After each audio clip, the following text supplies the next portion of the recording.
ನಮಸ್ಕಾರ ವೀಕ್ಷಕರೇ, ಆದ್ಯಲೋಕ ಚಾನಲ್ಗೆ ಸ್ವಾಗತ. ಇಂದಿನ ಟಾಪ್ ವೈರಲ್ ನ್ಯೂಸ್ಗಳಲ್ಲಿ ಒಂದೊಂದು ಘಟನೆ ಕೇಳಿದ್ರೆ ಬೆಚ್ಚಿ ಬೀಳ್ತೀರಾ.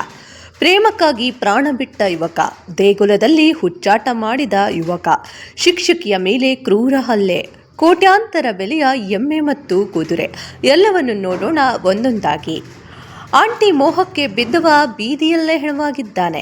ಮೃತ ಯುವಕ ಮಹಾರಾಷ್ಟ್ರದ ನಾಂದೇಡ್ ಜಿಲ್ಲೆಯ ಗೌಣಗಾಂವ್ ಮೂಲದ ವಿಷ್ಣು ಎಂದು ಗುರುತಿಸಲಾಗಿದೆ. ವಿಷ್ಣು ಹೈದರಾಬಾದ್ನಲ್ಲಿ ಕೆಲಸ ಮಾಡುತ್ತಾ ತಾಯಿ ಮತ್ತು ತಮ್ಮನೊಂದಿಗೆ ವಾಸವಾಗಿದ್ದ. ಇದೇ ವೇಳೆ ಬೀದರ್ನ ಮೂಲದ ಪೂಜಾ ಎಂಬ ವಿವಾಹಿತೆಯ ಪರಿಚಯವಾಗಿತ್ತು. ಗಂಡನನ್ನ ಬಿಟ್ಟು ಒಬ್ಬಳೇ ವಾಸಿಸುತ್ತಿದ್ದ ಪೂಜಾ ಹಾಗೂ ವಿಷ್ಣು ನಡುವೆ ಸ್ನೇಹ ಬೆಳೆದಿದೆ. ಬಳಿಕ ಅದು ಪ್ರೇಮ ಸಂಬಂಧಕ್ಕೆ ತಿರುಗಿತ್ತು. ಇಬ್ಬರು ಸೇರಿ ಸುಮಾರು 1 ವರ್ಷ ಹೈದರಾಬಾದ್ನಲ್ಲಿ ವಾಸಿಸಿದ್ದರೆಂದು ಮೂಲಗಳು ತಿಳಿಸಿವೆ. 1 ವರ್ಷ ಪ್ರೇಮಗೀತೆ ಹಾಡಿದ್ದ ಪೂಜಾ ಆಂಟಿಗೆ ಅದೇನಾಯ್ತೋ ಗೊತ್ತಿಲ್ಲ. ಸುಮಾರು 3 ತಿಂಗಳ ಹಿಂದೆ ಹೈದರಾಬಾದ್ ಬಿಟ್ಟು ತವರು ಊರಾದ ನಾಗನಪಳ್ಳಿಗೆ ಮರಳಿದ್ಲು. ಅದಾದ ಬಳಿಕವೂ ವಿಷ್ಣು ಆಕೆಯನ್ನ ಸಂಪರ್ಕಿಸೋಕೆ ಪ್ರಯತ್ನಿಸ್ತಾನೆ. ಅಕ್ಟೋಬರ್ 21ರಂದು ವಿಷ್ಣು ತನ್ನ ಸ್ನೇಹಿತರೊಂದಿಗೆ ನಾಗನಪಳ್ಳಿಗೆ ತೆರಳಿ ಪೂಜಾಳನ್ನ ಭೇಟಿ ಮಾಡೋಕೆ ಹೋದಾಗ ಅಲ್ಲಿನ ಘಟನೆಯೇ ಬದಲಾಗಿ ಹೋಗಿದೆ. ಪೂಜಾ ಮನೆ ಬಳಿ ನಡೆದ ವಾಗ್ವಾದದ ವೇಳೆ ಪೂಜಾಳ ತಂದೆ ಅಶೋಕ್ ಮತ್ತು ಸಹೋದರ ಗಜಾನನ ವಿಷ್ಣುವಿನ ಮೇಲೆ ದಾಳಿ ನಡೆಸಿದ್ದಾರೆ. ಸ್ಥಳೀಯರ ಹೇಳಿಕೆಯ ಪ್ರಕಾರ ವಿಷ್ಣುವಿನ ಕೈ ಕಾಲು ಕಟ್ಟಿ ದೊಣ್ಣೆಗಳಿಂದ ಹೊಡೆದು ಹಲ್ಲೆ ಮಾಡಲಾಗಿದೆ. ಗಂಭೀರವಾಗಿ ಗಾಯಗೊಂಡ ವಿಷ್ಣುವನ್ನ ಕೆಂಟಾಕಿ ಆಸ್ಪತ್ರೆಗೆ ದಾಖಲಿಸಲಾಗಿದ್ದು ಚಿಕಿತ್ಸೆ ಫಲಿಸದೆ ಆತ ಮೃತಪಟ್ಟಿದ್ದಾನೆ. ಘಟನೆಯ ಹಿನ್ನೆಲೆಯಲ್ಲಿ ವಿಷ್ಣುವಿನ ತಾಯಿ ಲಕ್ಷ್ಮೀಬಾಯಿ ಕಣ್ಣೀರಿಡುತ್ತಾ ನ್ಯಾಯ ಕೋರಿ ಪೊಲೀಸ್ ಠಾಣೆಯಲ್ಲಿ ದೂರು ನೀಡಿದ್ದಾರೆ. ನನ್ನ ಮಗನನ್ನ ಮನೆಗೆ ಕರೆಸಿಕೊಂಡು ಕ್ರೂರವಾಗಿ ಹಲ್ಲೆ ಮಾಡಿದ್ದಾರೆ, ಯಾರೂ ಕಾಪಾಡಲಿಲ್ಲ ಎಂದು ಆಕ್ರಂದನ ವ್ಯಕ್ತಪಡಿಸಿದ್ದಾರೆ. ಇನ್ನೊಂದು ಕಡೆ ಪೂಜಾ ಕೂಡ ವಿಷ್ಣುವಿನ ವಿರುದ್ಧ ಪ್ರತಿದೂರು ನೀಡಿದ್ದಾಳೆ. ವಿಷ್ಣು ಮನೆಗೆ ಬಂದು ಗಲಾಟೆ ಮಾಡಿದ್ದಾನೆ, ಅವಾಚ್ಯ ಪದಗಳಿಂದ ನಿಂದಿಸಿದ್ದಾನೆ ಎಂದು ಆಕೆ ಪೊಲೀಸರಿಗೆ ನೀಡಿದ ದೂರಿನಲ್ಲಿ ಹೇಳಿದ್ದಾಳೆ. ಪ್ರಕರಣದ ಕುರಿತು ಚಿಂತಾಕಿ ಪೊಲೀಸರು ಪ್ರಕರಣ ದಾಖಲಿಸಿಕೊಂಡು ಆರೋಪಿಗಳಾದ ಅಶೋಕ್ ಮತ್ತು ಗಜಾನನನ್ನ ಬಂಧಿಸಿದ್ದಾರೆ.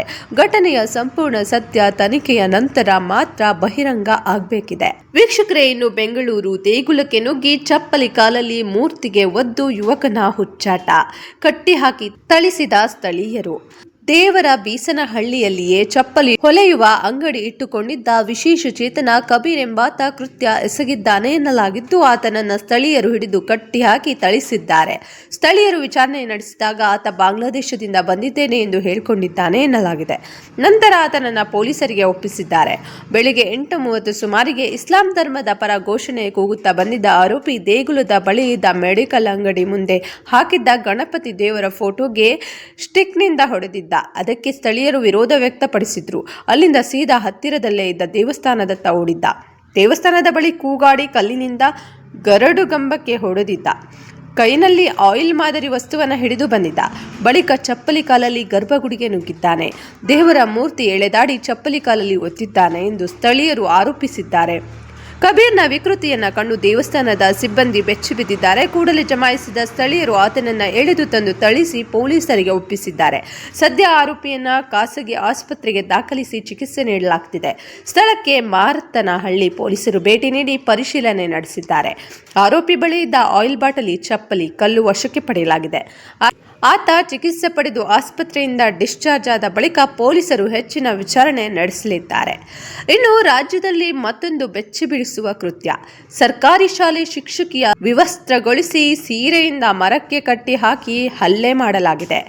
ರಾಜ್ಯದಲ್ಲಿ ಇದೊಂದು ಮತ್ತೊಂದು ಬೆಚ್ಚಿ ಬೀಳಿಸುವ ಕೃತ್ಯವಾಗಿದ್ದು, ಸರ್ಕಾರಿ ಶಾಲೆಯ ಅತಿಥಿ ಶಿಕ್ಷಕಿಯನ್ನ ವಿವಸ್ತ್ರಗೊಳಿಸಿ ಸೀರೆಯಿಂದ ಮರಕ್ಕೆ ಕಟ್ಟಿ ಹಾಕಿ ಆಕೆಯ ಮೇಲೆ ಮಾರಣಾಂತಿಕ ಹಲ್ಲೆ ನಡೆಸಿದ ಘಟನೆ ನಡೆದಿದೆ. ಚಿಕ್ಕಮಗಳೂರು ಜಿಲ್ಲೆ ಕೊಪ್ಪ ತಾಲೂಕಿನ ಜಯಪುರ ಪೊಲೀಸ್ ಠಾಣಾ ವ್ಯಾಪ್ತಿಯಲ್ಲಿ ಈ ಘಟನೆ ನಡೆದಿದ್ದು, ಶಾಲೆ ಮುಗಿಸಿ ಮನೆಗೆ ವಾಪಸ್ಸಾಗುವಾಗ 25 ವರ್ಷದ ಶಿಕ್ಷಕಿ ಮೇಲೆ ಹಲ್ಲೆ ನಡೆಸಲಾಗಿದೆ. ಮರಕ್ಕೆ ಕಟ್ಟಿಹಾಕಿ ವಿವಸ್ತ್ರಗೊಳಿಸಿದ ದುಷ್ಕರ್ಮಿಗಳು ಹಲ್ಲೆ ಮಾಡಿದ್ದಾರೆ. ಕೂಗಾಟ ಕೇಳಿ ಸ್ಥಳಕ್ಕೆ ಬಂದ ಶಿಕ್ಷಕಿಯ ಕುಟುಂಬಸ್ಥರು ರಕ್ಷಣೆ ಮಾಡಿದ್ದಾರೆ. ಮಾರಣಾಂತಿಕ ಹಲ್ಲೆಗೊಳಗಾದ ಶಿಕ್ಷಕಿ ಕೊಪ್ಪ ಆಸ್ಪತ್ರೆಯಲ್ಲಿ ದಾಖಲಿಸಲಾಗಿದೆ. ಬಳಿಕ ಹೆಚ್ಚಿನ ಚಿಕಿತ್ಸೆಗಾಗಿ ಶಿವಮೊಗ್ಗ ಆಸ್ಪತ್ರೆಗೆ ಕರೆದೊಯ್ಯಲಾಗಿದೆ. ಸ್ಥಳಕ್ಕೆ ಪೊಲೀಸರು ಭೇಟಿ ನೀಡಿ ಪರಿಶೀಲನೆ ನಡೆಸಿದ್ದಾರೆ. ಆರೋಪಿಗಳ ಬಂಧನಕ್ಕೆ 3 ಪೊಲೀಸ್ ತಂಡಗಳನ್ನು ರಚಿಸಲಾಗಿದೆ ಎಂದು ತಿಳಿದು ಬಂದಿದೆ. ಇನ್ನು ಪುಷ್ಕರ್ ಜಾನುವಾರು ಮೇಳದಲ್ಲಿ 23 ಕೋಟಿಯ ಎಮ್ಮೆ, 15 ಕೋಟಿ ಮೌಲ್ಯದ ಕುದುರೆ, 23 ಕೋಟಿ ಮೌಲ್ಯದ ಎಮ್ಮೆ, 15 ಕೋಟಿ ಮೌಲ್ಯದ ಕುದುರೆ ಈ ಬಾರಿ ರಾಜಸ್ಥಾನದಲ್ಲಿ ನಡೆಯುತ್ತಿರುವ ವಾರ್ಷಿಕ ಪುಷ್ಕರ್ ಜಾನುವಾರು ಮೇಳದ ಪ್ರಮುಖ ಆಕರ್ಷಣೆಯಾಗಿದೆ. ಪ್ರತಿ ವರ್ಷ ನಡೆಯುವ ಪುಷ್ಕರ್ ಮೇಳದಲ್ಲಿ ಭಾರತದಲ್ಲೇ ಅತ್ಯಂತ ದುಬಾರಿ ಜಾನುವಾರುಗಳನ್ನು ಪ್ರದರ್ಶಿಸಲಾಗುತ್ತೆ. ಇಂಥ ಜಾನುವಾರುಗಳನ್ನು ಖರೀದಿಸೋಕೆ ನೋಡಲೆಂದೇ ಭಾರೀ ಸಂಖ್ಯೆಯಲ್ಲಿ ಜನ ದೇಶ ವಿದೇಶಗಳಿಂದ ಆಗಮಿಸುವುದು ವಿಶೇಷವಾಗಿದೆ. 23 ಕೋಟಿಯ ಅನ್ಮೋಲ್ 23 ಕೋಟಿ ಬೆಲೆ ಬಾಳುವ ರಾಜಸ್ಥಾನದ ಅನ್ಮೋಲ್ ಎಮ್ಮೆ ಮೇಳದ ಮತ್ತೊಂದು ವಿಶೇಷ. ಇದು ಮಾಮೂಲಿ ಎಮ್ಮೆ ಅಲ್ಲ. ಇದರ ತೂಕವೇ 1500 kg ಇದೆ. ಪ್ರತಿದಿನ ಸಾವಿರಾರು ರೂಪಾಯಿ ವೆಚ್ಚ ಮಾಡಿ ಈ ಎಮ್ಮೆಗೆ ವಿಶೇಷ ಆಹಾರ ನೀಡಲಾಗುತ್ತೆ. ಇದನ್ನು ಸಂತಾನೋತ್ಪತ್ತಿಗಾಗಿ ಬಳಸಲಾಗುತ್ತೆ. ಇದರಿಂದ ಮಾಸಿಕ 4 ಲಕ್ಷ ರೂ.ವರೆಗೆ ಆದಾಯ ಬರುತ್ತೆ. ಇದನ್ನ ಉಜ್ಜೈನ್ ಮೂಲದ ಮತ್ತೊಂದು ಎಮ್ಮೆ ರಾಣಾಗೆ 25 ಲಕ್ಷ ರೂ. ಬಿಡ್ ಬಂದಿದೆ ಅಂತೆ.